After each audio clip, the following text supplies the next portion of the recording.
तर कसं काय इचलकरंजीकर, तर भावांनो आज मी तुम्हाला सांगणार आहे मागावर काम करणाऱ्याची कंडिशन उन्हाळ्याच्या दिवसात कशी असते. तर भावांनो ह्यो एसीचा डब्बा आहे का नाही, सगळ्यात पहिला ह्यो डब्बा बघून घ्या.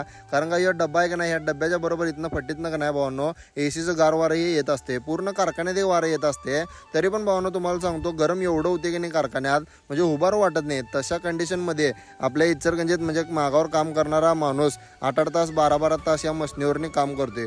भावांनो सल्यूट आहे या माणसाला. कारण का भावांनो एवढ्या कंडिशनमध्ये तुम्ही जर उभारू पण शकत नाही, अशा पद्धतीने आम्ही उभारून म्हणजे मशनी चालवून हे कापड तयार करायचं काम करतोय. कारण का विषय काय भावांनो, काम हे सगळ्यांना करायला लागते. पैसा आहे तर सगळा आहे भावांनो, पैसा नाही तर काय नाही. आणि इचलकरंजीत भावांनो ही एकच गोष्ट अशी आहे की जे ट्रेंडिंगला आहे, म्हणजे ज्या गोष्टीमुळे ओळखली जाते इचलकरंजी. आणि वैपन धंदा पण भावांनो असा आहे की ह्यो सगळ्यांना म्हणजे माहिती असेलच. आता मी तर करतोय त्यामुळे सगळ्यांना माहिती आहे थोडाफार जणांना तरी. आणि भावांनो या कारखान्यात आम्ही वैपन लावलेलो, तर ही वैपण नवीन सेट करायचा होता, नवीन सेट करून लावायची होती. हे नवीन सेट करून वैपण लावले बघा. तेवढ्यात चहा आला. सगळ्यात पहिला आम्ही पहिला चहा पिऊन घेतलो. चहा पण तुम्हाला सांगतो एक नंबर क्वालिटी होता. पप्पा पण म्हणाले मला पण व्हिडिओत घे. पप्पा पण चहा प्यायला तिथं बघा. पप्पांचा पण व्हिडिओ जरासा घेतलो.